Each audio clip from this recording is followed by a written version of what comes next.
CSV में convert किया उस फाइल को, एंड देन आगे आप जो भी चीजें वो कर रहे थे, राइट। तो आपका डेटा गैदरिंग हो गया। Then EDA and text preprocessing हमने करना स्टार्ट किया। तो जैसे हम ईडीए टेक्स्ट प्री प्रोसेसिंग कर रहे थे, आपको कुछ न्यू क्लूज मिलते चले गए, राइट।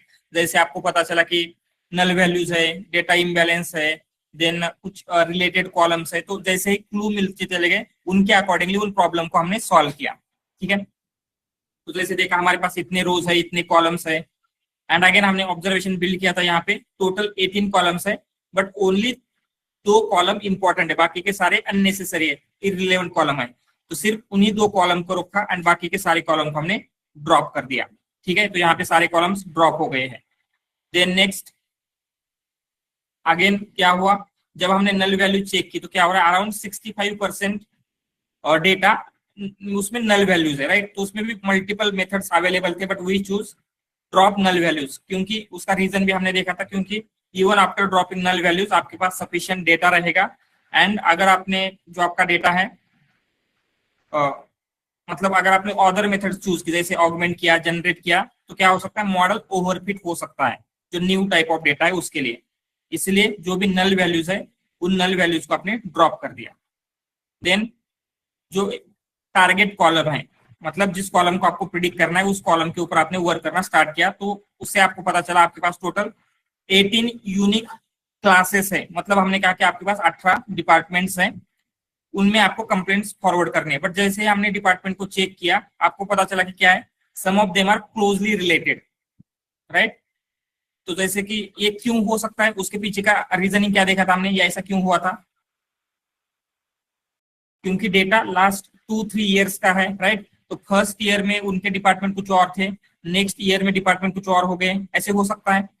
जैसे पहले फर्स्ट ईयर में क्रेडिट कार्ड और प्रीपेड कार्ड एक सिंगल डिपार्टमेंट था, but next year prepaid card and credit card 2 different department हो गए। तो इसीलिए क्रेडिट कार्ड और प्रीपेड कार्ड एक क्लास आ रहा है यहाँ पे, and credit card and other prepaid card यहाँ पे इसका अलग अलग डिपार्टमेंट दिखा रहा है। तो ये तो क्या है, ये तीनों सेम ही है, राइट। तो हमने जो आपका डोमेन एक्सपर्ट है, मतलब क्लाइंट के साइड के जो डोमेन एक्सपर्ट है, जिनको इस डोमेन का नॉलेज है, उनके साथ डिस्कस किया, एंड जो रिलेटेड कॉलम है उनको मर्ज किया है। तो ये जो कॉलम मर्ज करना है, लोन में ये सारे आने चाहिए, कार्ड में ये सारे आने चाहिए, ये हमने खुद से नहीं किया, डोमेन एक्सपर्ट ने हमें ये सजेस्ट किया था कि इन सबको आप इस तरीके से मर्ज कर सकते हैं, राइट। तो after discussion with domain expert ये हमने मर्ज किया यहाँ पे। देन इम्बैलेंस चेक किया, तो क्या है, आपका डेटा हेवीली इम्बैलेंस था। मतलब क्रेडिट रिपोर्ट में 43% वैल्यूज है एंड सर्विस में सिर्फ 4% है। इसके लिए इसके अगर आप मॉडल ट्रेन करेंगे ऐसे डेटा के ऊपर, तो क्या होगा, क्रेडिट रिपोर्ट ऑर्डर्स, ये जो टॉप के कॉलम है, मोस्ट रिपीटेड कॉलम्स है, उनके ऊपर तो आपका मॉडल अच्छे से परफॉर्म करेगा। बट जो माइनॉरिटी क्लासेस है, जैसे सर्विसेज, कार्ड, उनको करेक्टली प्रिडिक्ट नहीं करेगा, राइट। तो हमें इसको भी ध्यान में रखना है, जब आपका मॉडल बनने वाला है, वो सारे क्लासेस को इक्वली एंड करेक्टली प्रिडिक्ट करना चाहिए, ठीक है। तो ये हमने देखा। देन उसके बाद यही ऑब्जर्वेशन बिल्ड किया था कि डेटा इम्बैलेंस है एंड कुछ पोटेंशियल सॉल्यूशंस थे, over sampling, under sampling, but हमने क्या चूज किया है, we will use class weight. तो क्लास वेट के लिए यहाँ पे कुछ करने की जरूरत नहीं थी।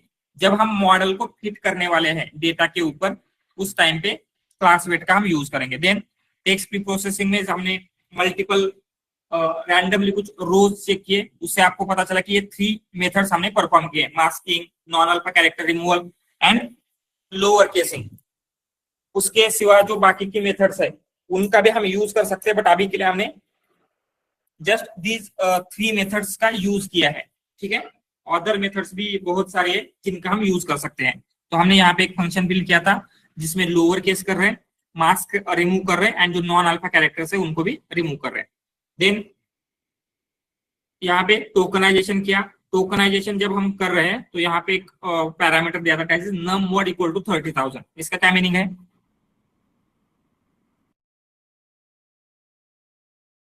Yes First 30,000 words according to the input IDs. Exactly right. तो हमने जब यूनिक वर्ड्स देखे थे या फिर यूनिक टोकन देखे अराउंड 2 लाख 15,000 यूनिक टोकन्स आपके डेटा में प्रेजेंट है। एंड ये सारे के सारे आपको यूज नहीं करना है, तो हम क्या करेंगे, सिर्फ मोस्ट फ्रिक्वेंटली जो टॉप के 30,000 वर्ड्स आ रहे हैं ओनली उन वर्ड को ही कंसिडर करेंगे। ऐसे यहाँ पे क्या है, तो टोकनाइजेशन किया एंड यहाँ पे टेक्स्ट टू सीक्वेंस मतलब इनपुट आईडी में कन्वर्ट हुआ है एंड उसे हमने कहा है x.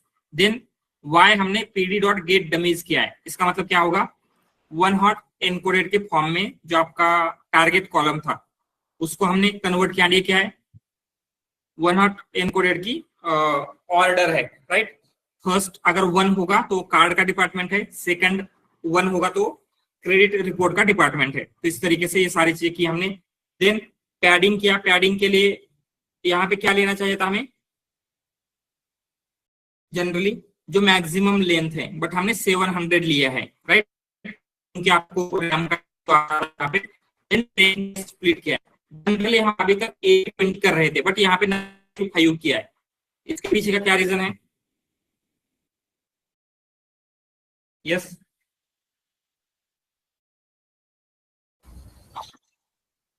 so that we don't waste much data on test. Right. तो इवन 5% डेटा भी हम ले रहे हैं from our total data set, it is 40,000 samples, right, and 40,000 data sufficient है फॉर टेस्टिंग। अगर उससे ज्यादा हम टेस्टिंग में ले रहे हैं तो क्या होगा, उतने ज्यादा डेटा की टेस्टिंग के लिए जरूरत नहीं है। एंड आपको मैक्सिमम डेटा जो होना चाहिए आपका ट्रेनिंग के लिए होना चाहिए था, ठीक है। तो ट्रेनिंग को मैक्सिमम डेटा देने के लिए हमने सिर्फ 5% डेटा टेस्ट में डाला है। यहाँ पे स्प्लिट हो गया एंड हमने मॉडल बिल्ड किया था। सो मॉडल बिल्ड करते टाइम जो स्टैंडर्ड स्टेप है सीक्वेंशियल, देन यहाँ पे एम्बेडिंग लेयर ऐड किए। तो एम्बेडिंग लेयर में यहाँ जो इनपुट डायमेंशन लिया है ये क्या है, कैसे कहां से मिला, 30,000 + 1, इसका क्या मीनिंग है, हम अभी तक वोकैबुलरी में जितने वर्ड्स है लेंथ ऑफ वोकैब ले रहे थे, बट अभी हमने सिर्फ 30,000 लिया है। व्हाई?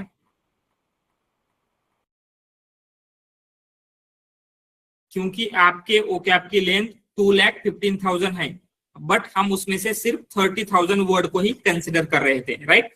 इसलिए हमने 30,000 + 1 फॉर पैडिंग लिया है। देन आउटपुट डिमेंशन, यहाँ पे इसका क्या मीनिंग है, वेक्टर डायमेंशन। वेक्टर डायमेंशन, जो आपका वेक्टर बनेगा उसका डायमेंशन क्या होगा, इनपुट लेंथ 700 लिया है, मतलब जो आपका ईच सीक्वेंस है उसकी लेंथ 700 रहेगी। देन यहाँ पे model dot spatial drop out add किया। ये स्पैटियल ड्रॉप आउट कब ऐड करना होता है, जब भी आपका इनपुट सीक्वेंशियल डेटा होता है, राइट। आई थिंक हमने यहाँ पे कहीं पे लिखा था, यस, इनपुट अगर सीक्वेंशियल डेटा होता है तो राइट आफ्टर इनपुट लेयर। तो यहाँ पे ये जो एम्बेडिंग लेयर है आपकी इनपुट लेयर थी, उसके बाद हमने ये spatial drop out 1D add किया है, ठीक है। देन LSTM में भी हमने 128 न्यूरॉन ऐड किए, बट यहाँ पे ये जो 2 ड्रॉप आउट है, dropout and recurrent dropout, ये दोनों क्या है, इनका क्या मीनिंग है,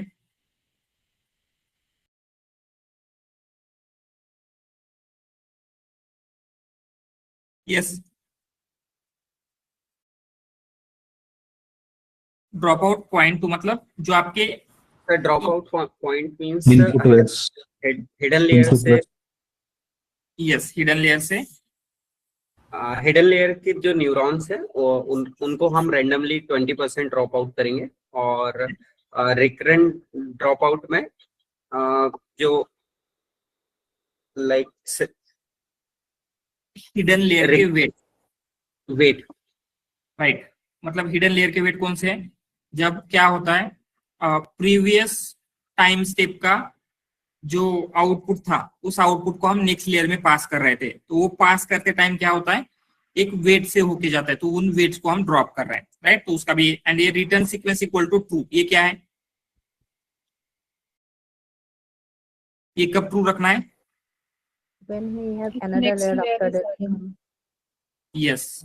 तो आपने प्रीवियसली RNN, LSTM, GRU कोई भी इनमें से कुछ भी यूज किया है, एंड उसके बाद वाला भी यही है, RNN, LSTM या फिर GRU है, तो ये जो प्रीवियस है उसमें return sequences equal to true रखना है। तो यहाँ पे इसके नीचे return sequences equal to true क्यों नहीं रखा है, क्योंकि इसके आगे की लेयर डेंस लेयर है। अगर इसके आगे की भी LSTM होती तो इसमें भी आपको return sequences equal to true रखना पड़ता, ठीक है। तो बाय डिफॉल्ट इसकी वैल्यू फॉल्स होती है, तो अगर आपको ट्रू करना है तो डिफाइन करना पड़ेगा। यहाँ पे फॉल्स ऑटोमेटिकली तो डिफाइन करने की जरूरत नहीं है, ठीक है। तो ये मॉडल आपने डिफाइन किया एंड यहाँ पे डेंस लेयर जो आपका आउटपुट लेयर है वो बिल्ड कर रहे थे। तो इसमें 5 neuron, Y 5 5. Because we have 5 classes. 5 classes है and softmax activation softmax के लिए है Multi-class classification. Multi class classification का प्रॉब्लम है। देन मॉडल को कंपाइल किया था categorical cross entropy, again it is multi class classification, Adam, क्योंकि जनरली हम एडम यूज करते हैं, एंड मैट्रिक्स मतलब हम एक्यूरेसी टेस्ट कर रहे हैं, ठीक है। कंपाइल तक किया था। अभी आपको क्या करना होता है, मॉडल डॉट फिट करना होता है on training data, right. But हमने अभी तक जो आपका इम्बैलेंस का प्रॉब्लम था, डेटा आपका इम्बैलेंस है, उसे हैंडल नहीं किया था, एंड इम्बैलेंस को हैंडल करने के लिए हमने क्लास वेट चूज किया है। तो क्लास वेट किस लिए यूज कर रहे हैं हम, टू हैंडल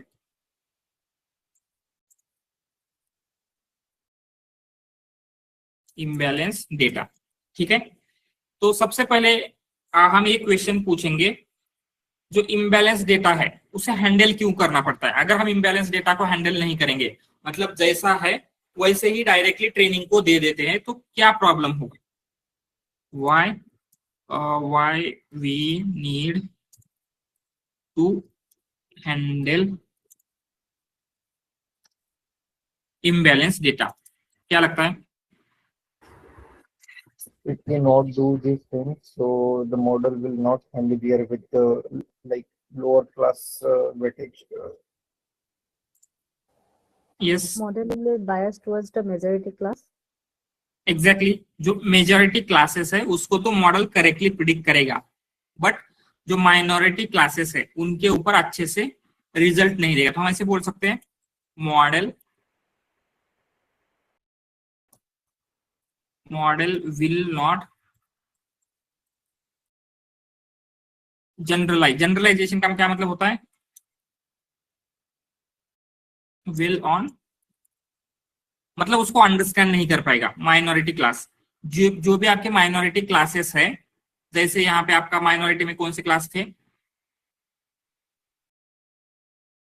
लास्ट वाले जो भी थे, जब हमने चेक किया था, I think here this one, service card, ये माइनॉरिटी क्लासेस है, उनके नंबर्स उतने ज्यादा नहीं है compare to these classes, right. तो इन माइनॉरिटी क्लासेस को आपका मॉडल ठीक से प्रिडिक्ट नहीं कर पाएगा, ठीक है। तो हम क्या चाहते हैं, जो माइनॉरिटी क्लासेस है उनके ज्यादा नंबर्स नहीं है, उनके ऊपर भी उन डेटा के ऊपर भी आपका मॉडल अच्छे से परफॉर्म कर सके, इसलिए आपको इम्बैलेंस डेटा को हैंडल करना होता है, ठीक है। तो ये फर्स्ट प्रॉब्लम है कि इम्बैलेंस डेटा को क्यों हैंडल करना है। बट अगेन क्वेश्चन आ सकता है कि ऐसा क्यों होता है, राइट, कि why model won't generalize well on minority classes, क्या रीजन हो सकता है, किसी को आइडिया आ रहा है। Why? Because उसका ट्रेनिंग के लिए डेटा सफिशिएंट नहीं है ना, basically. Exactly, right? Won't generalize well on minority classes. तो रीजन क्या है, जैसे जो आपका न्यूरल नेटवर्क है, न्यूरल नेटवर्क में बेसिकली हम क्या कर रहे हैं, एक एग्जांपल लेते हैं, ठीक है। एक आपके घर में एक स्मॉल चाइल्ड है, उसको आपको कुछ सिखाना है, तो आप क्या करोगे, उसको मल्टीपल टाइम्स एक आप डायग्राम दिखाओगे, बोलोगे this is A, then this is B, right. तो जब ये सफिशिएंट टाइम आप उसका रिपीटेशन करते हैं तो क्या होगा, ए का जो शेप है उसे वो रिकॉग्नाइज करना सीख लेगा, बी का जो शेप है उसे वो रिकॉग्नाइज करना सीख लेगा, राइट। तो हम क्या कर रहे हैं, रिपीटेशन के थ्रू उसको सिखा रहे हैं, राइट। जैसे क्या होगा, स्टार्टिंग में उसको ये दिखाएंगे, हम बताएंगे कि दिस इज ए, राइट। जैसे ये शेप आएगा हम बोलेंगे दिस इज बी, तो यहाँ पे भी ऐसे ही हो रहा है, राइट। तो ये आपकी जो भी कंप्लेंट है, तो हम क्या बोल रहे हैं, अगर ये कंप्लेंट है तो इस कंप्लेंट का दिस इज द डिपार्टमेंट, दूसरी कंप्लेंट है तो इस कंप्लेंट का दिस इज द डिपार्टमेंट। हम ऐसे क्या कर रहे हैं, मॉडल को शो कर रहे हैं, अगर ऐसी कंप्लेंट आती है तो उसका डिपार्टमेंट ये होगा, ये ऐसी कंप्लेंट आती है तो इसका डिपार्टमेंट वो होगा। बट यहाँ पे क्या हो रहा है, जो मेजॉरिटी क्लासेस है उनके लिए तो सफिशिएंट अमाउंट ऑफ डेटा है, राइट। तो कंसिडर जो आपका छोटा बच्चा है उसको आप सिखाते टाइम आपने क्या किया, ए ऐसा 10 टाइम्स सिखाया, this is A, this is A, this is A. But जब उनको बी सिखाना था, आपने जस्ट 2 टाइम्स बी को शो किया है, दिस इज बी ऐसे बोला है, तो ए को अच्छे से रिकॉग्नाइज करना सीख लेगा या बी को भी उतनी ही अच्छे तरीके से करेगा? क्या लगता है? बी को उतने अच्छे तरीके से नहीं करेगा क्योंकि उसके आपने सफिशिएंट टाइम रिपीटेशन नहीं किए या फिर ज्यादा टाइम्स बी को आपने शो नहीं किया है। ये समझ में आ रहा है? सेम प्रॉब्लम आपके न्यूरल नेटवर्क के साथ होता है, वहां पे बहुत ज्यादा एग्जांपल है जिससे वो मेजॉरिटी क्लासेस को अंडरस्टैंड कर लेगा, बट माइनॉरिटी क्लासेस के लिए सफिशिएंट एग्जांपल्स नहीं है जिससे वो अंडरस्टैंड कर सके। समझ में आ रहा है ये माइनॉरिटी क्लासेस का क्यों प्रॉब्लम हो रहा है? ऑल राइट, तो हम यहाँ पे क्या बोलेंगे? Learning data is less for majority classes, majority classes. And इसकी वजह से क्या होगा? जब ये लर्न कर रहा है, इसका मतलब क्या होता है? What you mean by learning? जब मॉडल लर्न कर रहा है, हम बोल रहे हैं यस ट्रेनिंग ट्रेनिंग हो रही है। ट्रेनिंग में क्या होता है? वेट अपडेट हो रहे हैं, राइट? जैसे हमने फर्स्ट एग्जांपल शो किया, उससे उसके अकॉर्डिंगली मॉडल करेक्ट दे रहा है या रॉन्ग दे रहा है, उसके अकॉर्डिंगली वेट अपडेट होंगे। देन सेकंड एग्जांपल के लिए वेट अपडेट होंगे, थर्ड एग्जांपल के लिए वेट अपडेट होंगे, राइट? एंड इन्हीं वेट से क्या हो रहा है? आपका मॉडल ठीक से लर्न करना सीख रहा है। तो जितने टाइम मेजॉरिटी क्लासेस के लिए वेट अपडेट हुए हैं, राइट, तो आपका जो वेट अपडेट हुआ है मोस्टली मेजॉरिटी क्लास को प्रिडिक्ट करने के लिए हुआ है। तो माइनॉरिटी क्लासेस को प्रिडिक्ट करने के लिए उतने ज्यादा टाइम्स वेट अपडेट हुए थे क्या? Yes no no? तो यही है कि आपका जो मॉडल है माइनॉरिटी क्लासेस के ऊपर अच्छे से जनरलाइज नहीं होगा। ये समझ में आ रहा है? दिस सेकंड क्वेश्चन का आंसर, व्हाई माइनॉरिटी, मतलब माइनॉरिटी क्लासेस के ऊपर क्यों वेल जनरलाइज नहीं होगा? ठीक है, why model, not why model won't generalize well on minority classes. And यहाँ पे हम क्या बोलेंगे? इसका रीजन क्या था जो भी हमने देखा था?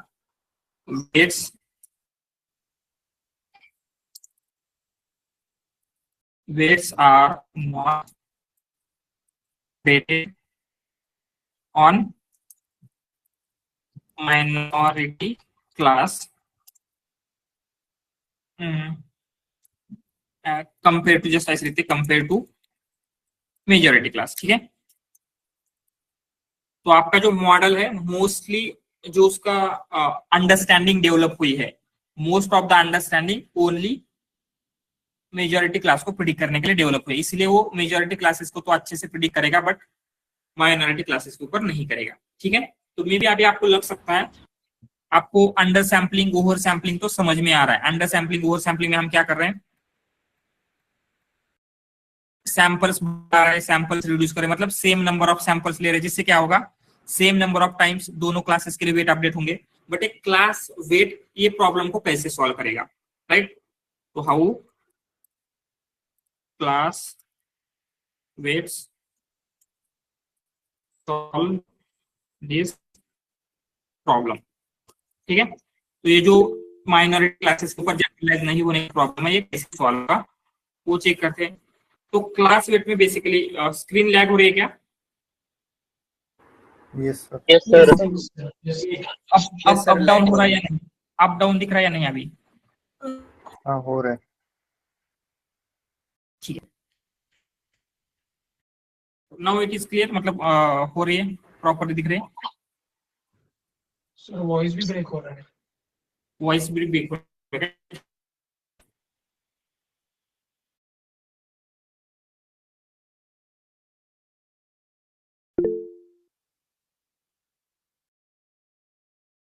यस रश्मि बोलिए।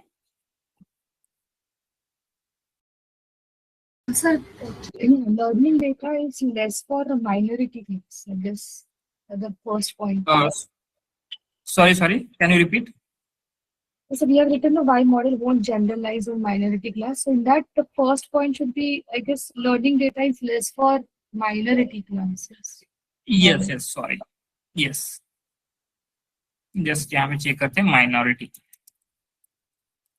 ऑल राइट, तो ये जो क्लास वेट इश्यू है एग्जैक्टली कैसे सॉल्व हो रहा है इसको थोड़ा सा अंडरस्टैंड करते हैं, ठीक है।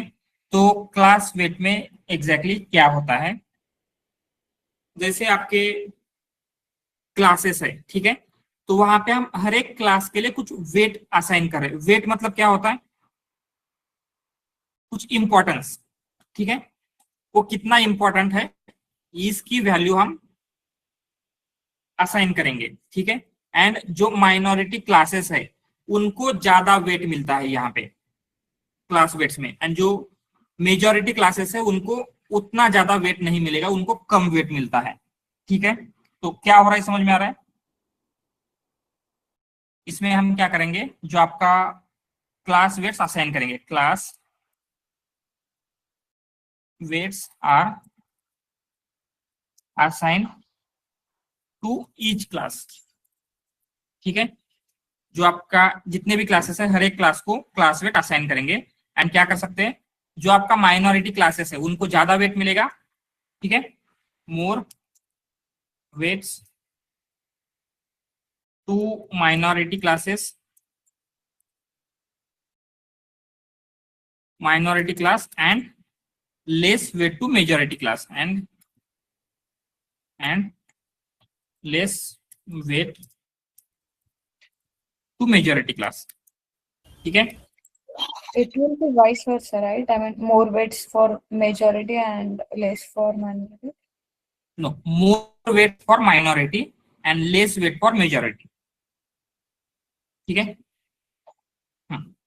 सो इन वेट की वजह से क्या होता है एग्जैक्टली, राइट। अभी ये वेट का तो समझ में आ गया कि हम ऐसे वेट असाइन करें, बट इसकी वजह से क्या होता है, तो जब हम लॉस कैलकुलेट करेंगे, ठीक है, तो लॉस हर एक सैंपल के लिए लॉस कैलकुलेट कर रहे थे हम, फर्स्ट सेकंड थर्ड, राइट। तो क्या होता है, यहाँ पे हम नीचे लिखते हैं, while calculating loss,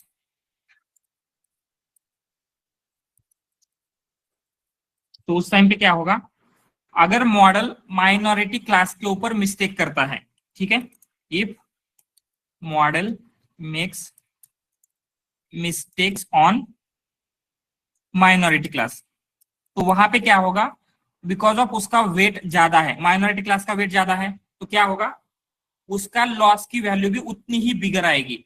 तो उसकी वेट की वैल्यू से हम क्या करेंगे, जो आपका लॉस है उसको मल्टीप्लाई करेंगे, तो वेट और ज्यादा हो जाएगा, समझ में आ रहा है। एंड अगर ज्यादा वेट हो गया तो क्या होगा,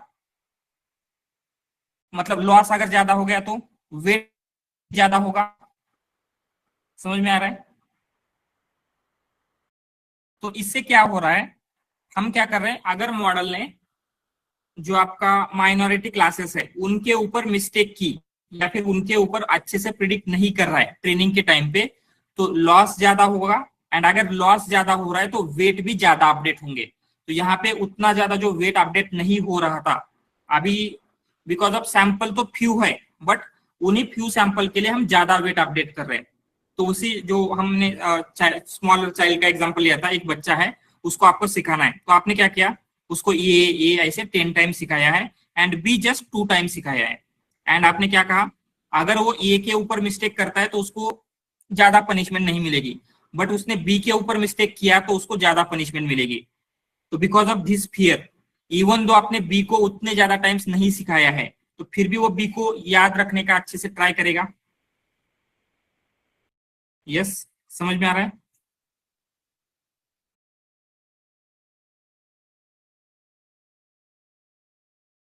माइनॉरिटी क्लास, देन क्या होगा, जैसे ही मिस्टेक करेगा, loss will be more, and weight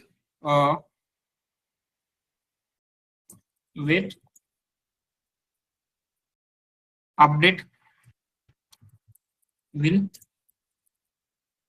also be more। तो ये समझ में आ रहा है क्या, क्लास वेट, ये जो प्रॉब्लम है इम्बैलेंस का, सॉल्व कैसे कर रहा है, इसमें किसी को कुछ डाउट है, पहले ये क्लियर कर लेते, देन उसका हम इम्प्लीमेंटेशन देखेंगे। ये क्लियर है क्या, क्लास वेट क्या कर रहा है, एंड कैसे जो इम्बैलेंस की वजह से जो इश्यूज आ रहे थे उन इश्यूज को सॉल्व कर रहा है। Yes, all right. तो अभी हम सिंपली क्या करेंगे, एंड ये क्लास वेट वगैरह आपको मैन्युअली कैलकुलेट करने की जरूरत नहीं, राइट। तो कितने नंबर ऑफ सैंपल है ईच क्लास के, उसके अकॉर्डिंगली ऑटोमेटिकली आपको sklearn में क्लास के वेट कैलकुलेट करके मिल जाएंगे एंड उन क्लास वेट्स का हम यूज कर सकते हैं। तो क्या होगा, फ्रॉम sklearn डॉट यूटिल्स, ऊपर का है ना सब कुछ, yes, dot class weights, import compute class weights, ठीक है। ये हमने लिया है एंड अभी हम क्या करेंगे, इसके लिए आपको क्या करना होता है, जो आपका क्लास वेट्स है ये देने के लिए कंप्यूट क्लास वेट्स में आपको फ्यू थिंग्स देनी पड़ेगी। वो चीजें क्या क्या है, सबसे पहले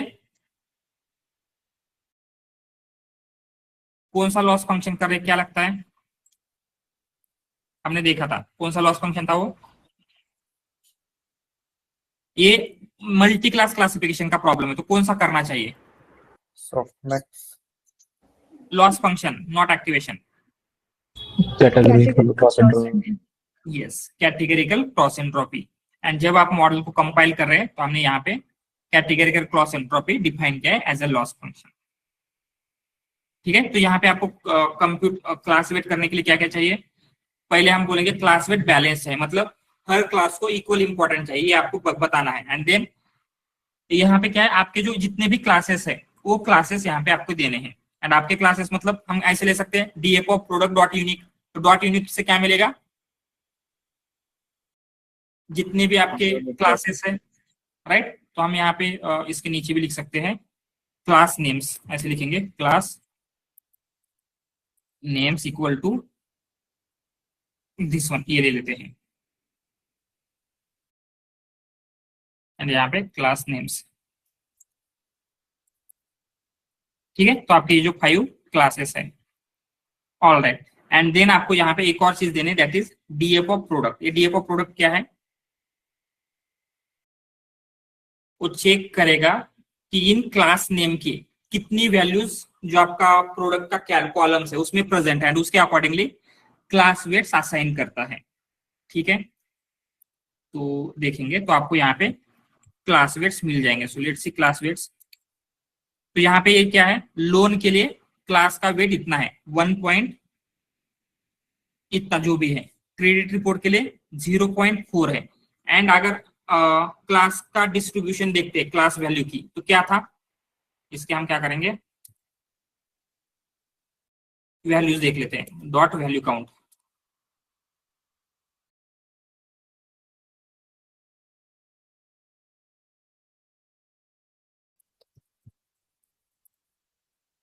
ठीक है।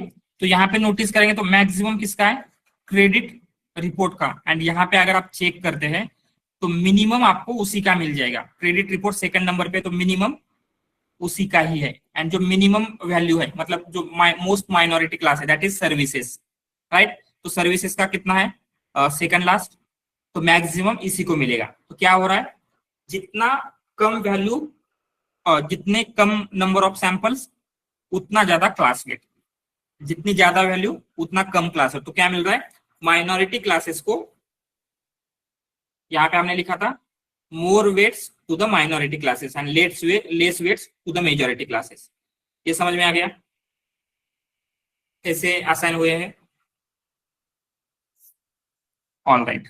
तो आपको ये जो देना होता है, ये जो वैल्यूज जब हम मॉडल को फिट करते टाइम देंगे, उसको डिक्शनरी के फॉर्म में देना होता है। डिक्शनरी के फॉर्म में क्या होगा, फर्स्ट लोन, देन लोन का क्लास वेट, क्रेडिट रिपोर्ट का क्लास वेट, ठीक है। इस फॉर्म में आपको चाहिए होता है। तो हम क्या करेंगे, सिंपली यहाँ पे फ्यू थिंग्स कर लेते हैं। पहले इसको जिप करेंगे। जिप में क्या है, जिप फंक्शन क्या करता है, yes,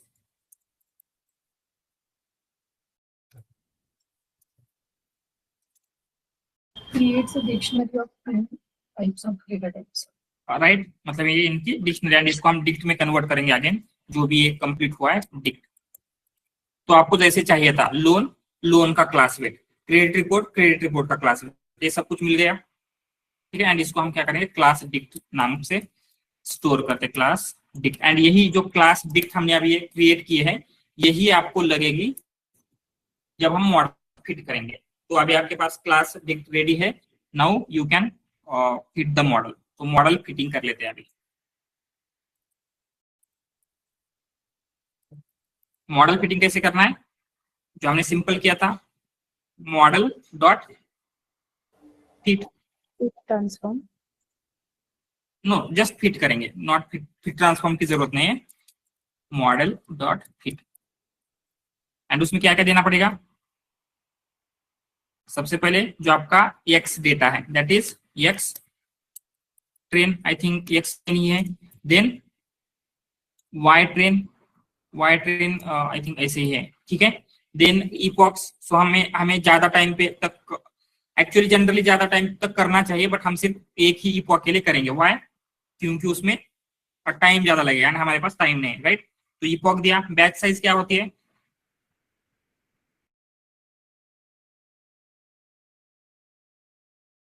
yes, what is batch size, थोड़ी लार्जर देते बैच साइज, याद नहीं आ रहा है किसी को क्या है batch size, number of samples per batch. Yes, number of samples per batch, weight update करने के लिए कितने बैच चाहिए, ठीक है। एंड यहाँ पे हम क्या करेंगे, वैलिडेशनल, नॉट दिस वन, वैलिडेशनल स्प्लिट करते हैं।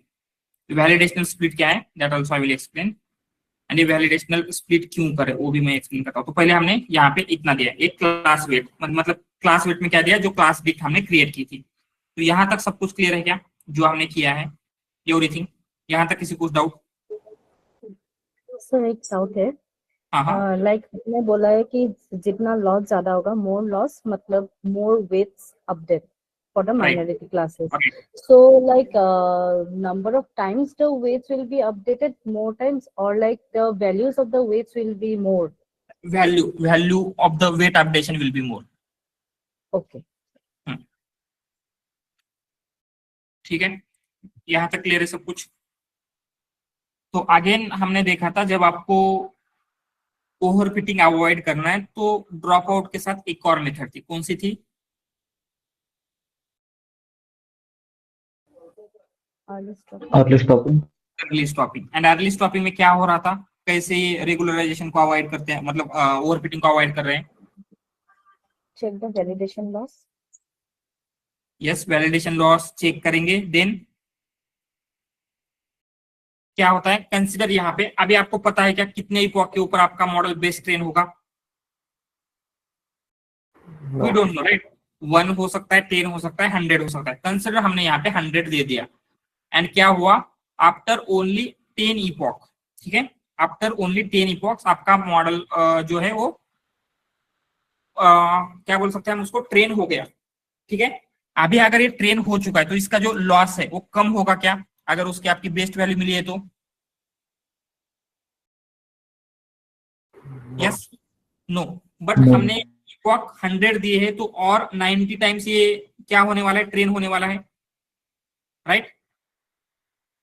तो जो ये एक्स्ट्रा टाइम्स ट्रेन हो रहा है, because of this extra time of training overfitting होने के बहुत ज्यादा चांसेस होते हैं। तो हम क्या करेंगे, हर एक इपॉक के लिए, तो यहाँ पे जब आपको देना होता है तो हम फ्यू थिंग्स देंगे उसमें, तो पहले ये लिख लेते हैं, देन उसको एक्सप्लेन करते हैं कि ये क्या करेगा। तो प्रॉब्लम समझ में आ रहा है कि बिकॉज ऑफ दिस इपॉक का नंबर कैसे ओवरफिटिंग हो सकती है, ठीक है। तो इसको ये जो आपकी क्या देखा था हमने, अर्ली स्टॉपिंग है, अवॉइड कैसे करेगा ये देखते हैं। तो यहाँ पे हम क्या करेंगे, वैलिडेशनल स्प्लिट देते, वैलिडेशन स्प्लिट, हमने यहाँ पे भी 0.05 देते हैं, 0.5, ऑल राइट। एंड देन यहाँ पे आपको चाहिए, जब करना है तो हमें कॉल बैक लेना पड़ेगा, callback equal to, and आपको अर्ली स्टॉपिंग को इंपोर्ट करना है from eras.callback import early stopping, ठीक है। एंड इसी अर्ली स्टॉपिंग का हम यूज करेंगे। यहाँ पे लिस्ट में आपको देना है this early stopping, and early stopping को जब आपको डिफाइन करना है, आप 3 थिंग्स वहां पे आप मेंशन करते हैं। क्या क्या 3 थिंग्स है? फर्स्ट थिंग, आपको मॉनिटर क्या करना है, ठीक है। मॉनिटर हमने दिया वैल लॉस, पेशेंस दिया है, ठीक है, 3 दे सकते हैं, 2 दे सकते हैं, जो भी देना है। एंड रिस्टोर नहीं, इसकी जरूरत नहीं है। इंस्टेड ऑफ दैट हम एक और चीज देंगे, that will be minimum delta, mean delta जिसको कहा जाता है। मीन डेल्टा इक्वल टू हमने दिया कंसिडर 0.1, जो भी कुछ देना है, ठीक है। तो यहाँ पे एग्जैक्टली होगा क्या, अभी हम ये चेक करेंगे। तो यहाँ पे हम चेक कर रहे हैं वैलिडेशनल लॉस, मतलब जो आपका लॉस होने वाला है वो हम चेक करेंगे। तो क्या होगा, आफ्टर 10 कंसिडर आपका जो लॉस आया है 9.0001 आया है, ठीक है। इसके बाद 11 के ऊपर आपका जो लॉस आ रहा है कितना होना चाहिए, अगर ये जो लॉस है इनके बीच का डिफरेंस इससे कम हो रहा है, मिनिमम डेल्टा से कम हो रहा है, कब तक, फॉर कंटिन्यूअस 2 इपॉक, तो क्या हो जाएगा, वहीं पे ट्रेनिंग स्टॉप हो जाएगी। समझ में आ रहा है। तो जब आपका 10th इपॉक के ऊपर मॉडल ट्रेन हो चुका है तो 11th 12th 13 इपॉक के ऊपर लॉस उतना ज्यादा चेंज होगा क्या, यस, नो। तो हम क्या चेक करें, अगर इससे कम लॉस चेंज हो रहा है फॉर 2 इपॉक, तो हम क्या करेंगे, ट्रेनिंग वहीं पे स्टॉप कर देंगे। एंड यही अर्ली स्टॉपिंग है। जो आपको 100 इपॉक्स आपने दिया था वो 100 इपॉक के ऊपर हम ट्रेन नहीं करेंगे, उससे पहले ही उसको स्टॉप कर देते हैं, क्योंकि आपकी ट्रेनिंग कंप्लीट हो चुकी है एंड इससे ओवरफिटिंग का जो इश्यू आ रहा था वो अवॉइड हो जाएगा। ये क्लियर है क्या?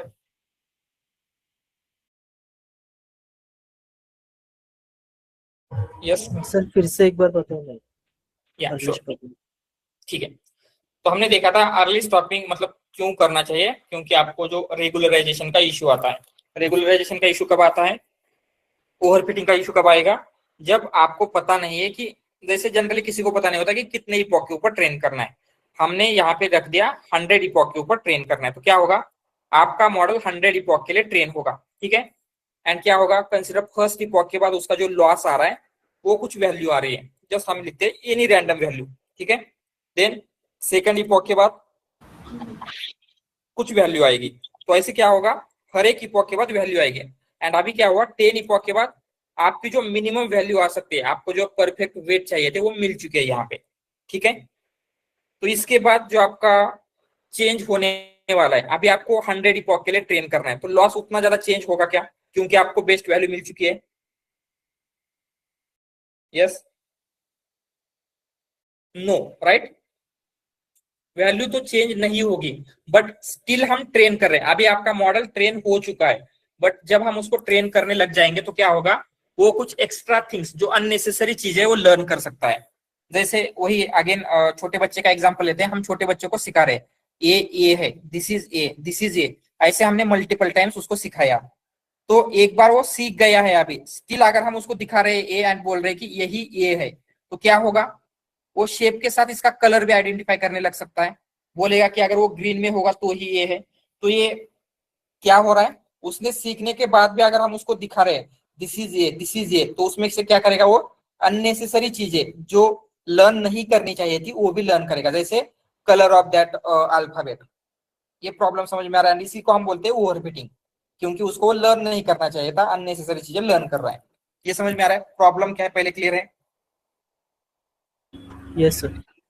सो इस प्रॉब्लम को हम सॉल्व कैसे करेंगे वो देख लेते हैं। तो प्रॉब्लम सॉल्व कैसे होगा, अभी कंसिडर आफ्टर 10 इपॉक आपका मॉडल ट्रेन हो चुका है, तो हम क्या करेंगे, एवरी इपॉक के बाद उसका जो लॉस आ रहा है, मॉनिटर क्या करना है हमें, वैलिडेशन लॉस, सो लॉस हम चेक करेंगे। तो 10 के बाद कुछ लॉस आया, देन 11 के बाद भी हम चेक करेंगे कुछ लॉस आया, 12 के बाद भी कुछ चेक करेंगे कि लॉस आया। अगर 10 के बाद 11 में जो लॉस आया है वो लॉस क्या होना चाहिए, मोर देन दिस डेल्टा होना चाहिए, मतलब मोर देन 0.1 होना चाहिए। ये वैल्यू कुछ भी हो सकती है, हम यहाँ पे 100 दे सकते हैं, 10 दे सकते हैं, 20 दे सकते हैं, इट कैन बी एनीथिंग, ठीक है। हमने 0.1 दिया है, तो इन दोनों के बीच का लॉस क्या है, लेस देन 0.1 आ रहा है, मतलब जो लॉस में चेंज हो रहा है, इसका मतलब क्या है, मॉडल ट्रेन हो चुका है। तो हम ये देखेंगे फॉर 2 इपॉक, तो बैक टू बैक अगर 2 इपॉक के लिए, मतलब 10 के बाद 11th इपॉक में जो लॉस आ रहा है एंड 11 के बाद 12th में, क्योंकि 2 इपॉक हो गए, तो इनमें जो चेंज होगा वो लेस देन 0.1 है। इसका मतलब आपका मॉडल की ट्रेनिंग कंप्लीट हो चुकी है, अभी उसको फिर से ट्रेन करेंगे तो ये अननेसेसरी फीचर लर्न करेगा, यही हम अंडरस्टैंड करते हैं एंड यही पे इसका जो ये था ट्रेनिंग का स्टॉप कर देंगे। तो जो फिर से वो लर्न करने वाला था बाकी के 990 इपॉक पे अननेसेसरी चीजें वो स्टॉप हो जाएगी। एंड जैसे छोटे बच्चे का कलर वलर वो लर्न करेगा, वो लर्न नहीं करेगा अभी, सिर्फ उसका जो शेप है वही लर्न करेगा। Clear now? ठीक है, Yes, sir. Thank you. All right. तो अभी ये क्या हो चुका है, आपका जो मॉडल है रेडी है एंड हम इसको सिंपली रन करेंगे। ये क्या बोल रहा है, फिर गॉट अनएक्सपेक्टेड आर्ग्यूमेंट, कौन सी, callback, actually callback नहीं कॉल बैक्स है।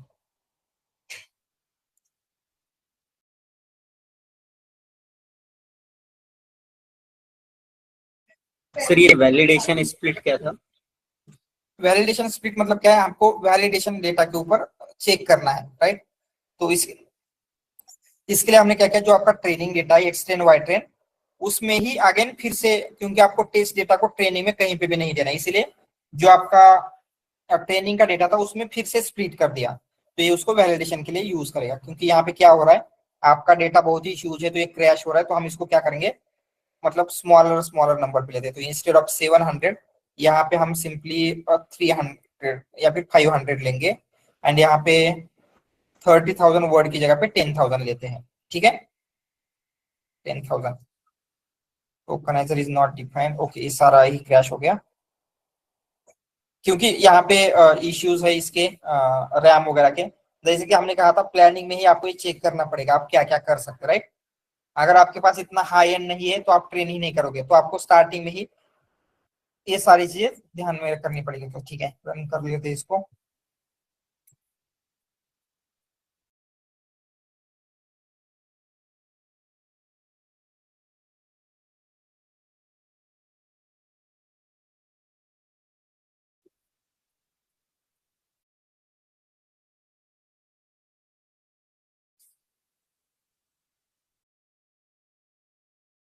All right,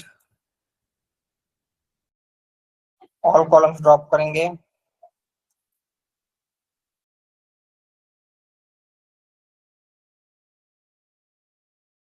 null value drop होगी।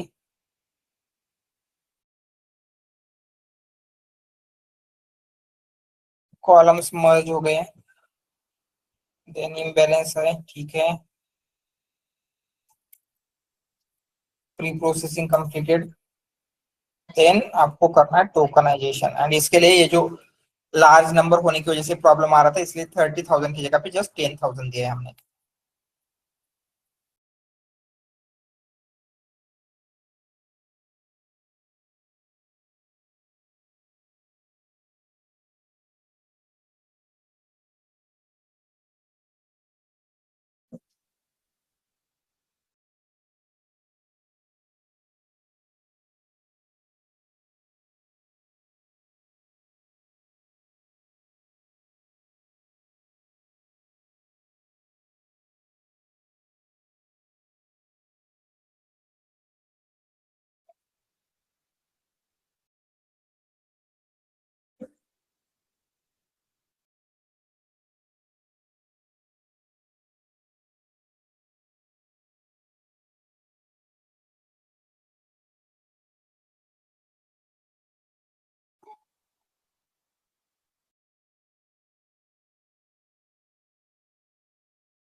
यस बोलिए।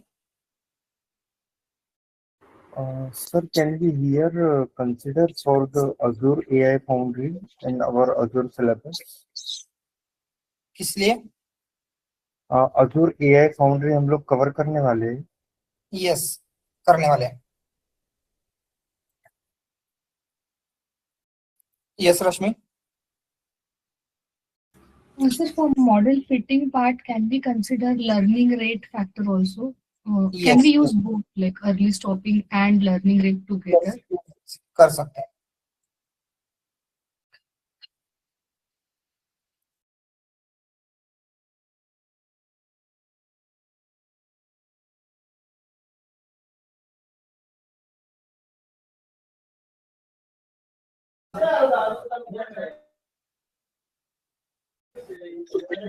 सर इनपुट बीम चेंज करना पड़ेगा ना 10,000? सॉरी, इनपुट बीम जो अपने ऊपर लिखा है वो 30,000 से अपने 10,000 किया था, हाँ हाँ उसको यहाँ पे चेंज करना पड़ेगा ना, इसके ऊपर होना चाहिए। यस राइट, यहाँ पे इंस्टेड ऑफ 30,000 या 10,000 करना पड़ेगा।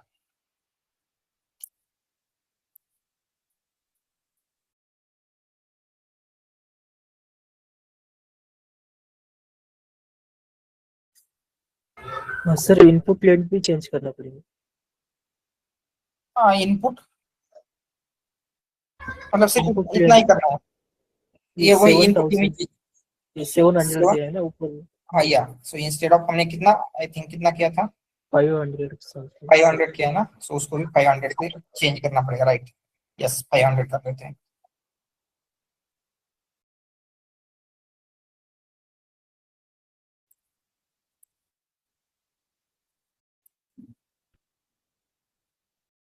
ठीक है, ये हो गया।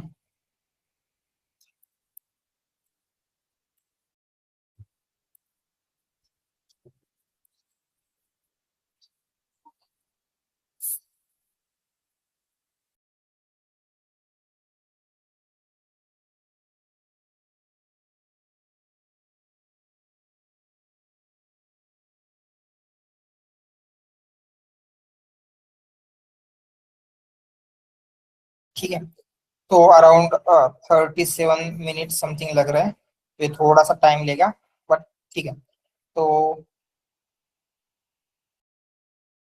T4 पाइथन क्या बोल रहे हैं, या T4 पाइथन जीपीयू नेसेसरी होगा, क्योंकि अगर आप सीपीयू के ऊपर ट्रेन करेंगे तो उसके लिए बहुत ज्यादा टाइम लगेगा। इवन विथ जीपीयू अराउंड इसमें कितना 45 मिनट्स दिखा रहा है। राइट, क्योंकि डेटा बहुत ज्यादा है इसलिए टाइम लग रहा है। एंड हमने सिर्फ ये 1 इपॉक के लिए किया है, अगर 10 इपॉक के लिए करते तो ये 1 इपॉक का टाइम है, उतना ही टाइम 10 इपॉक के लिए लगता, दिस टाइम इनटू 10, तो ये टाइम बहुत ज्यादा लगेगा। राइट, तो अगेन आपके पास हाई रैम वगैरह होगा तो वहीं पे ये सारी चीजें आप कर सकते हैं।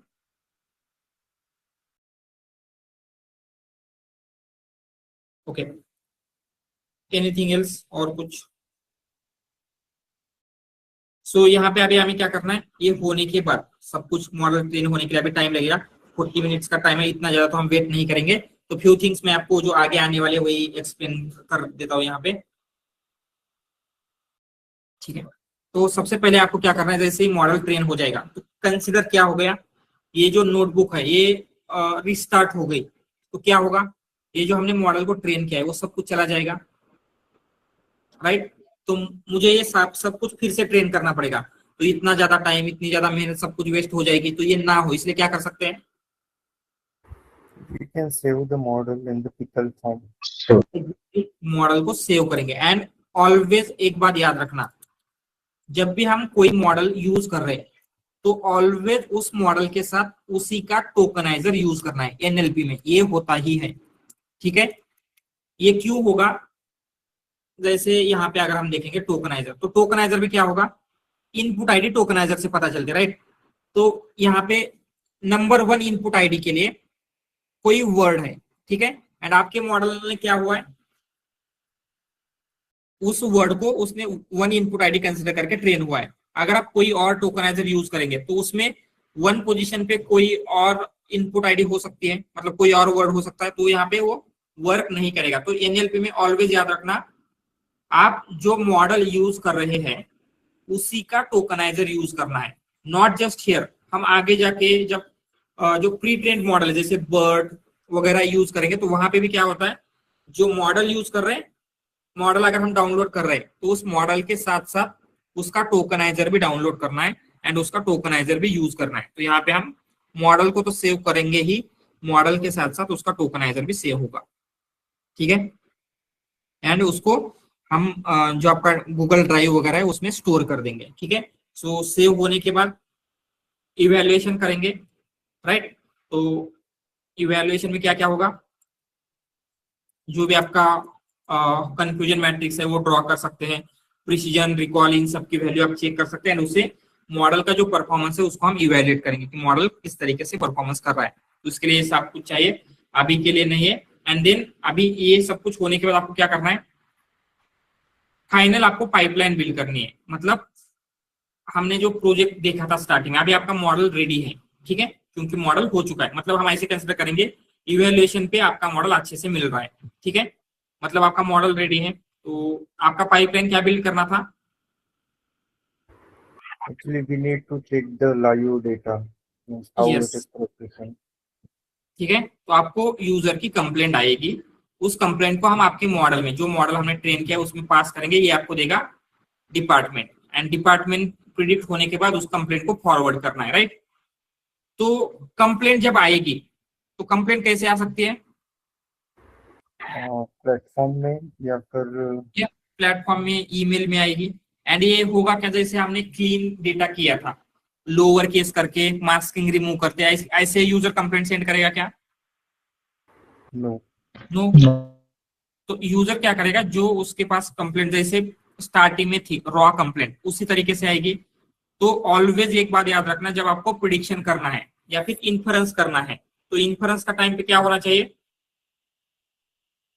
जो ये आपका डेटा है जिस फॉर्मेट में मिल रहा है, मतलब जिस फॉर्मेट में आपने ट्रेन किया है, तो ये सारी स्टेप आपको रिपीट करनी पड़ेगी उस न्यू कंप्लेंट के ऊपर। तो उस न्यू कंप्लेंट के लिए हम क्या करेंगे, आपका सेम प्री प्रोसेसिंग का फंक्शन वहीं पे यूज होगा, सेम टोकनाइजर से उसको हम टोकनाइज करेंगे, उसकी इनपुट आईडी सेम वे में कन्वर्ट होगी, सेम लेंथ में उसको पैड करेंगे एंड देन मॉडल को फीड करेंगे, तो मॉडल आपको आउटपुट देगा।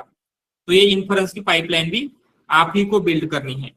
एंड ये इन्फरेंस मिलने के बाद, डिपार्टमेंट प्रेडिक्ट होने के बाद, ऑटोमेटिकली वो कंप्लेंट उस डिपार्टमेंट में फॉरवर्ड हो जानी चाहिए।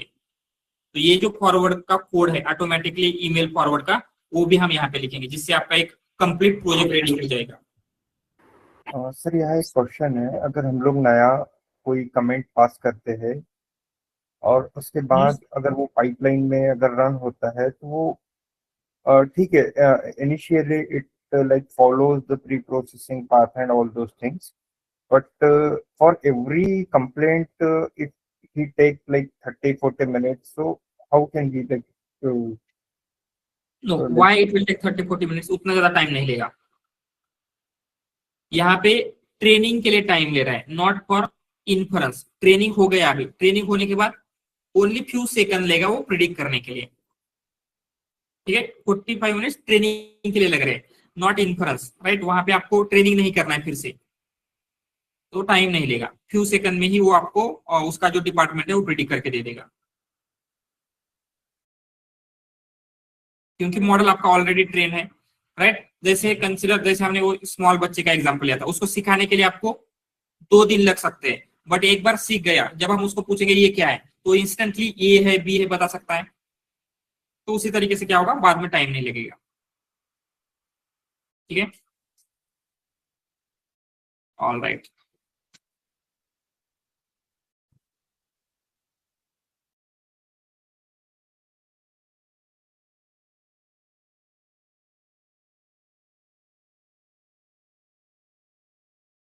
ये थोड़ा सा भी क्या है, हेवी हो गया है ये डेटा भी, अगेन उसको थोड़ा सा स्मॉल, ठीक है। I will try it again. मतलब एनीथिंग एल्स, और कुछ क्वेश्चन है आप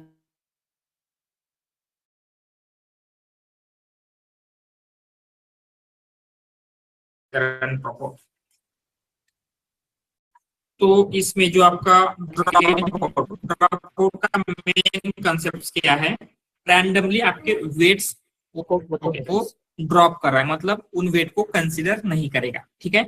तो LSTM हो गया, RNN या फिर GRU, उसमें वेट के कुछ टाइप होते हैं। फर्स्ट वेट होगा जैसे ही इनपुट आ रहा है इनपुट को हम मल्टीप्लाई करेंगे उस वेट से एंड देन आपके LSTM RNN के सेल में पास करते हैं।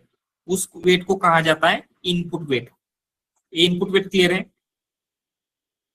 देन उसके बाद क्या होता है, ये इनपुट जब जाएगा उस सेल में, वो सिर्फ इनपुट जाता है क्या, उसके साथ साथ क्या जाएगा, एक और चीज जा रही है, वेट्स।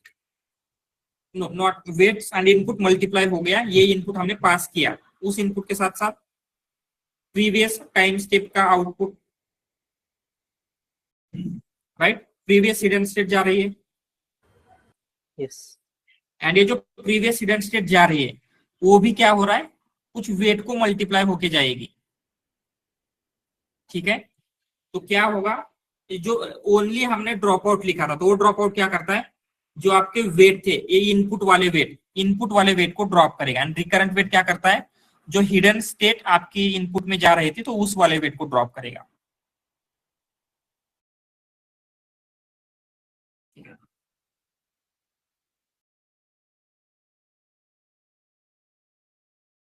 ऑलराइट, एंड आगे अगेन आपको ये वाला कोड भी लिखना इंपॉर्टेंट है कि ऑटोमेटिकली ये फॉरवर्ड हो जानी चाहिए। तो हम क्या करेंगे, उसके लिए भी कोड लिखेंगे, बट पहले आपका मॉडल वगैरह रेडी होना चाहिए, देन उसके बाद हम कंप्लेंट को फॉरवर्ड कर सकते हैं। तो फॉरवर्डिंग कंप्लेंट का भी हम कोड लिखेंगे। तो क्या होगा, मॉडल का यूज करके प्रिडिक्ट करेंगे एंड जिस डिपार्टमेंट में आ रहा है उस डिपार्टमेंट को हम फॉरवर्ड कर देंगे। ठीक है, तो उसके लिए आपको क्या करना होता है, आप ईमेल का ही यूज करेंगे हम। ठीक है, तो आपको एक ऐप पासवर्ड चाहिए होता है, आपको पाइथन का यूज करके मतलब जो भी ईमेल आपको सेंड करना है। तो ठीक है, फॉरवर्डिंग कंप्लीट लिख लेते हैं।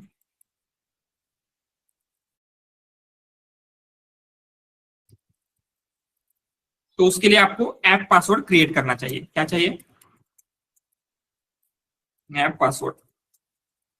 ठीक है, तो आपको क्या करना है, आपका जो भी आप ईमेल यूज कर रहे हैं, जीमेल कर रहे हैं, हॉटमेल, याहू, जो भी कुछ है, उसके अकाउंट में जाना है, देन उसके सिक्योरिटी में जाएंगे एंड देन वहां पे आपको ऐप पासवर्ड दिखेगा, राइट। अगर आपका वो कौन सा ऑथेंटिकेशन होता है जिसमें 2 बार हमें मल्टी फैक्टर ऑथेंटिकेशन, उसी में आपको ऐप पासवर्ड दिख जाएगा। ठीक है, तो आपको ये ऐप पासवर्ड क्रिएट करना है। जो ये ऐप पासवर्ड मतलब जो आपका जीमेल का पासवर्ड है वो नहीं है, ये सेपरेट पासवर्ड होता है ऐप पासवर्ड। ठीक है, तो ये आपको क्रिएट करके लेना है एंड इस ऐप पासवर्ड का हम यूज करेंगे फॉर फॉरवर्डिंग ईमेल। एंड यहाँ पे क्या होता है, एक पाइथन में इनबिल्ट लाइब्रेरी है smtplib। कौन सी, इंपोर्ट smtplib। इस लाइब्रेरी, ये बेसिकली एक प्रोटोकॉल है, इसका यूज करके हम क्या कर सकते हैं, पाइथन में ईमेल्स सेंड कर सकते हैं किसी को भी।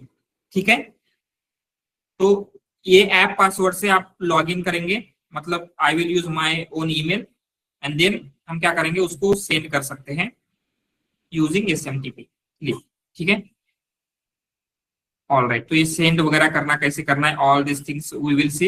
एंड हम क्या करेंगे, डिपार्टमेंट वाइज कुछ आपके फ्यू ईमेल्स लेते हैं, राइट। एक पर्सन का एक डिपार्टमेंट को ईमेल, लोन के लिए ये पर्सन, इस तरीके से क्या होगा, उनको फॉरवर्ड करके देखेंगे। होल पाइपलाइन आपकी क्या होनी चाहिए, वहां पे वर्क होनी चाहिए। ठीक है, तो ये ट्रेन होता रहेगा तब तक। Any other questions, so tomorrow हम क्या करते हैं, तो ये टाइम लगेगा उसको, तो मैं इसको कंप्लीटली ट्रेन कर लेता हूँ। ट्रेन होने के बाद मैं इसको मॉडल को सेव कर लूंगा। आपका जो आज की फाइल है, राइट, जो ड्राइव है आज की डेली नोट्स की ड्राइव, उसमें सेव कर दूंगा। देन टुमारो ये जो इवैल्यूएशन करना है, फॉरवर्ड कंप्लेंट करना है, इसका जो कोड है we will see that tomorrow, क्योंकि इसके लिए अभी टाइम लगेगा मॉडल को ट्रेन होने में। Yes Kishore, sir how to remove PIL data sir? PIA from data remove करना है, यस। मतलब जो XXX है वो रिमूव करना है, या फिर किसी का नेम है वो रिमूव करना है आपको। राइट, क्या रिमूव करना है, नेम, पर्सनल इंफॉर्मेशन जो भी है, मतलब नेम होगा, अकाउंट नंबर होगा, रिमूव करना है। राइट। हाँ, तो उसके लिए मेथड से फर्स्ट आपको आइडेंटिफाई करना होगा PII कहाँ पे है, राइट।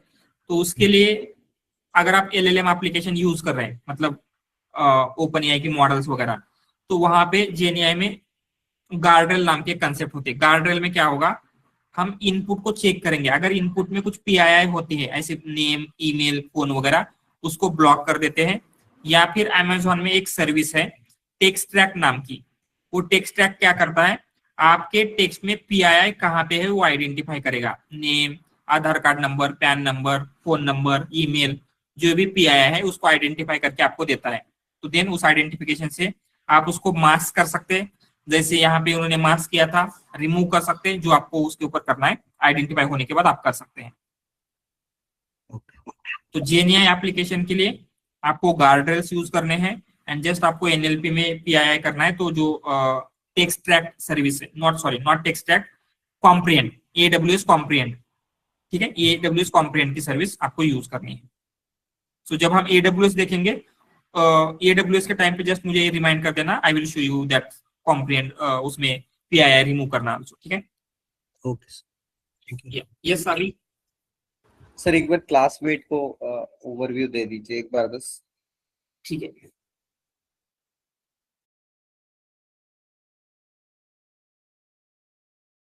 क्लास में तो हमने यहाँ पे देखा कि क्या हो रहा है, मेन प्रॉब्लम क्या है, आपका डेटा इम्बैलेंस है। सो इम्बैलेंस डेटा प्रॉब्लम क्यों है, क्योंकि अगर हम इम्बैलेंस डेटा को हैंडल नहीं करेंगे तो आपका मॉडल जो माइनॉरिटी क्लासेस है, राइट, जैसे माइनॉरिटी क्लासेस कौन सा था, जो भी है ऑर्डर्स, सर्विसेज वगैरह था, उनको अच्छे से प्रिडिक्ट नहीं करेगा।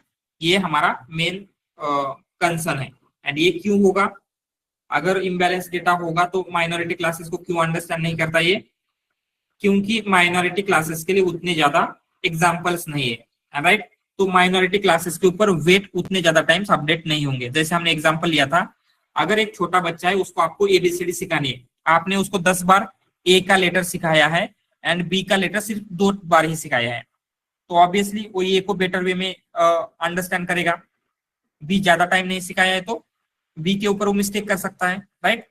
तो सेम वे में आपका मॉडल भी क्या करेगा, जो माइनॉरिटी क्लासेस है उसको हमने ज्यादा टाइम्स नहीं दिखाए हैं, उसके ऊपर वो मिस्टेक करेगा। तो उसको अवॉइड करने के लिए हमने क्लास वेट यूज किया। तो क्लास वेट क्या करता है, ऐसे कंसिडर कीजिए जैसे अगर हमने उस बच्चे को सिखाते टाइम ऐसे बोल दिया, अगर उसने A के ऊपर मिस्टेक किया तो उसको ज्यादा पनिशमेंट नहीं मिलेगी, छोटी पनिशमेंट मिलेगी। बट अगर उसने B के ऊपर मिस्टेक किया तो उसको बहुत बड़ी पनिशमेंट मिलेगी। तो वो क्या करेगा, इवन आपने B को ज्यादा टाइम नहीं सिखाया है तो B को वो अच्छे तरीके से लर्न कर लेगा क्या, बिकॉज ऑफ उसके लिए पनिशमेंट ज्यादा है। तो सेम वे में क्या हो रहा है, यहाँ पे हम क्लास वेट दे रहे हैं टू योर क्लास। तो जो माइनॉरिटी क्लासेस है उनको ज्यादा क्लास वेट मिलेगा। तो क्या होता है, उनकी जो लॉस आने वाला है, लॉस वैल्यू, वो भी बिगर आएगी माइनॉरिटी क्लासेस के लिए। तो जो पनिशमेंट का वो बोला था हमने, वो अप्लाई होगा यहाँ पे। तो माइनॉरिटी क्लासेस को भी अच्छी तरीके से प्रिडिक्ट करना सीख लेता है, ठीक है।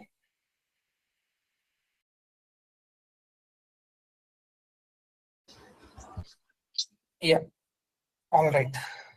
इम्प्लीमेंटेशन सर, इसका इम्प्लीमेंटेशन जो बताए थे ना वो। ओके, इम्प्लीमेंटेशन देखना है। सो इम्प्लीमेंटेशन के लिए आपको SQL में ऑलरेडी एक क्लास है, उसका नेम है कंप्यूट क्लास वेट, ठीक है। तो हमने क्या किया है, कंप्यूट क्लास वेट में डायरेक्टली आपको 3 थिंग्स देनी है। क्लास वेट, आपको क्लास वेट बैलेंस रखना है, राइट। तो हमने बैलेंस कर दिया। देन क्लासेस के नेम क्या है, आपके 5 क्लासेस थे, उन क्लासेस के नेम एंड कौन से कॉलम के, मतलब आपको पता होना चाहिए कि जो आपके क्लास नेम है, जैसे लोन है, क्रेडिट रिपोर्ट है, उनके कितने सैंपल्स है, लोन के कितने, क्रेडिट रिपोर्ट के कितने हैं। तो उसके लिए हमने क्या किया, जो आपका Y का कॉलम है वही Y का कॉलम इसको दे दिया। तो ये क्या करेगा, Y के कंप्लीट कॉलम को देखेगा, उसमें हर एक क्लास के कितने सैंपल्स है वो देखेगा एंड उसके अकॉर्डिंगली क्लास वेट कैलकुलेट कर लेता है। तो क्लास वेट कैलकुलेट करके आपको कुछ इस तरीके से मिलेगा। तो क्या होगा, जो मेजॉरिटी क्लासेस है उनके क्लास वेट क्या होंगे, मोर और लेस, मेजॉरिटी के लेस होंगे एंड माइनॉरिटी के ज्यादा होंगे। तो इवन हमने यहाँ पे चेक किया था, कहाँ गया वो, क्लास डिक्ट में है। तो यहाँ पे देखेंगे तो क्या है, ये जो दिस वन, ये लोन का है फर्स्ट वाला, ठीक है। तो देखा था क्रेडिट रिपोर्ट का क्या है, सबसे ज्यादा उसके सैंपल्स है। तो क्लास वेट कहाँ पे है, sorry not class weight, credit report second number पे। तो सबसे छोटा क्लास वेट आपको क्रेडिट रिपोर्ट का दिखेगा, क्योंकि ये सबसे ज्यादा क्लास है, ठीक है, ये सबसे छोटा है। देन 2 नंबर पे ऑदर्स है, तो क्या होगा, 2 नंबर पे ऑदर्स कहाँ पे, लास्ट पे, तो 2 नंबर पे छोटा ये रहेगा। एंड मैक्सिमम नंबर वैल्यू किसकी होनी चाहिए, सर्विसेज की, तो यहाँ पे सर्विसेज कहाँ पे है, सेकंड लास्ट, तो मैक्सिमम वैल्यू सर्विसेज की है, ठीक है। तो इम्प्लीमेंटेशन हमें खुद से करने की जरूरत नहीं है, उसके बैकएंड में क्या है, ये जो कैलकुलेशन है ऑलरेडी हैंडल होता है कि वेट अपडेट जब होंगे तो किसके लिए कितना करना चाहिए, ये सारा कैलकुलेशन करके आपको क्लास वेट कैलकुलेट करके दे रहा है। ऑलराइट, ठीक है, और 26 मिनट समथिंग टाइम लेगा। एनीथिंग एल्स, और कुछ क्वेश्चंस है? सर आपने बोला था एक बार ट्रेनेबल वेट्स बता देंगे। यस, वो भी हम क्या है टुमारो देख लेते हैं, ठीक है, क्योंकि अभी मॉडल ट्रेन होने के बाद वो ट्रेनेबल वेट्स हम कैलकुलेट करके टुमारो, क्योंकि आज मॉडल ट्रेन हो रहा है तो कोई भी यहाँ पे कोड अभी रन नहीं कर सकते हैं, ओके सर। ठीक है। ऑलराइट, या वर्ड टू वेक का भी है, क्योंकि उसी में इम्प्लीमेंटेशन होता है, जो आपका एम्बेडिंग लेयर है, दैट आल्सो, मतलब दैट कोड भी, वो भी मैं टुमारो ही बताता हूँ, ठीक है।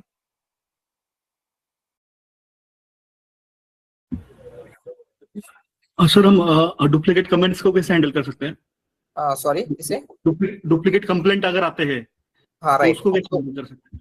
हाँ, मतलब आपके डेटा में अगर डुप्लीकेट्स है तो डुप्लीकेट्स आपको रिमूव करने पड़ेंगे, तो उसके लिए भी इसमें पांडास में एक फंक्शन है डुप्लीकेट्स रिमूव करने का, तो वो इजीली डुप्लीकेट अगर वैल्यू होते तो उनको रिमूव करता है, ठीक है। हमने चेक नहीं किया था एक्चुअली डुप्लीकेट के लिए, बट वो भी करना चाहिए, दैट इज आल्सो इम्पोर्टेंट, ठीक है। Sir I have one confusion in drop out.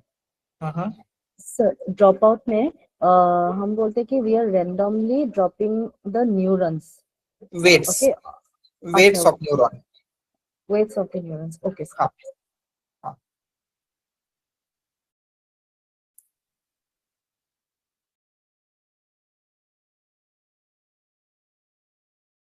Alright, clear है। सो जैसे ये ट्रेन होगा तो इसको मैं सेव कर लेता हूँ मॉडल एंड टोकनाइजर को आज के फोल्डर में, एंड देन टुमारो इसी का यूज करके हम इवेल्युएट करेंगे कम जो इन्फरेंस का है, इन्फरेंस के लिए कोड लिखेंगे एंड कंप्लीट पाइपलाइन बिल्ड करेंगे। जैसे ही यूजर की कंप्लेंट आती है उसका डिपार्टमेंट क्लासिफाई होना चाहिए एंड उस डिपार्टमेंट को ऑटोमेटिकली कंप्लेंट फॉरवर्ड हो जानी चाहिए, तो एक कंप्लीट पाइपलाइन हम टुमारो बिल्ड करेंगे, ठीक है।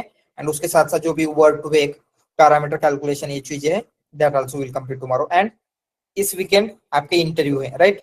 मैंने आपको फिर से रिमाइंड इसीलिए कर रहा हूँ क्योंकि आपको वो इंटरव्यू अटेंड करने ही है, वो इम्पोर्टेंट होते हैं, तो उसके लिए प्रिपेयर करना स्टार्ट कर दीजिए। टाइम पे आपको लगेगा मेरा कंप्लीट नहीं हुआ है, रिवीजन नहीं हुआ है, राइट, तो ऐसा नहीं लगना चाहिए। एंड जो भी आपकी लास्ट टाइम की मिस्टेक है, तो सबको रिजल्ट मिल चुका है ना, जस्ट उसमें आपको कमेंट्स भी देखने को मिलेगा, राइट, कि एग्जैक्टली आपने क्या मिस्टेक्स की थी, आपको क्या इंप्रूव करना चाहिए। इवन माइनर लेवल पे भी, मतलब डिटेल में आपको वहां पे कमेंट्स मिल जाएगी, उस कमेंट को आपको सीरियसली लेना है एंड नेक्स्ट इंटरव्यू में वो मिस्टेक्स नहीं होनी चाहिए, ठीक है। तो डेफिनेटली ऐसा अगर आप एवरी मॉक में इंप्रूव करते चले गए तो क्या होगा, जब आपका फाइनल इंटरव्यू होगा उस इंटरव्यू तक डेफिनेटली आप आउट ऑफ स्कोर पर तक पहुंच जाने चाहिए, ठीक है। सर सिलेबस क्या होंगे? सॉरी, सिलेबस वही जो हुआ है, हमने लास्ट टाइम ANN तक लिया था, तो RNN, LSTM, GRU, bidirectional RNN and this project जो हमने अभी तक लिया है, ठीक है।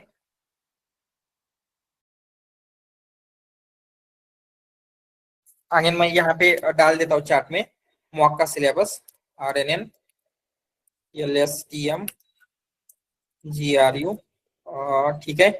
देन कंप्लेंट क्लासिफिकेशन प्रोजेक्ट, क्योंकि इस प्रोजेक्ट में ही क्या है जो चीजें थी आपकी, जैसे क्या था पैडिंग, देन ठीक है पैडिंग, और क्या था embedding layer, embedding layer, all this things cover होगी, ठीक है। तो जो आपको असाइनमेंट दी गई है उस असाइनमेंट को रेफर कीजिए, उससे आपको आइडिया आ जाएगा कि किस टाइप के क्वेश्चंस आ सकते हैं। ऑलराइट, एंड जैसे मैंने कहा था आपका ऑलमोस्ट 1 मंथ अभी कंप्लीट हो चुका है आपकी बैच स्टार्ट होके, राइट। तो आपके प्रोजेक्ट्स, आपका पाइथन और आपका मे बी मशीन लर्निंग आपको रिवाइज करना था, होपफुली वो कंप्लीट हो गया होगा। तो इस वीकेंड पे तो पॉसिबल नहीं है क्योंकि आपके इंटरव्यूज है। तो नेक्स्ट वीकेंड पे आपका जो मॉक ग्रुप है, mock group wise I will connect with you and we will discuss कि आपको जितना आपका एक्सपीरियंस है, राइट, आपका 5 इयर्स का हो सकता है, 3 इयर्स, 2 इयर्स, उसके अकॉर्डिंगली कितने प्रोजेक्ट लगाने चाहिए, कौन से आप प्रोजेक्ट लगाएंगे, आपको प्रिपरेशन क्या होगा, उसके लिए आप जो नेक्स्ट वीकेंड होगा उसमें हम कनेक्ट करेंगे। तो उसके लिए भी आपको प्रिपरेशन मतलब रेडी रखना कि आपका एक्सपीरियंस इतना है तो कितना प्रोजेक्ट लगाने चाहिए, कौन से प्रोजेक्ट आप लगा सकते हैं, राइट। समटाइम्स क्या होता है आपकी कंपनी में उतने ज्यादा प्रोजेक्ट नहीं हुए होंगे, मतलब जो रियल टाइम मतलब जो रियल प्रोजेक्ट लगे ऐसे नहीं हुए होंगे, तो आपको क्या करना पड़ेगा, ऐसे ही बाहर से कोई प्रोजेक्ट लगा सकते हैं। ये जो कंप्लेंट क्लासिफिकेशन का है ये भी आप आपके रिज्यूम में शो कर सकते हैं इफ यू वांट, ठीक है। तो उसके अकॉर्डिंगली भी आपको प्रिपेयर करना चाहिए। तो उसके लिए भी वो नेक्स्ट वीकेंड रहेगा, नेक्स्ट वीकेंड आपके इंटरव्यू नहीं है तो उसमें हम कनेक्ट करते हैं, तो उसके लिए भी प्रिपेयर रहिए। आपका जो मॉक ग्रुप वाइज है I will connect with you and then we will discuss all these things about you, ठीक है। All right, anything else, any other question?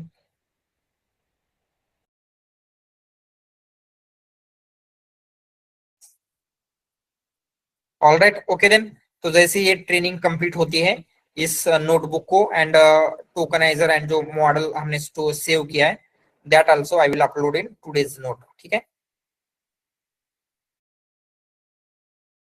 Okay then, thank you everyone, bye, good night। Thank you, sir. Good night. Thank you, sir.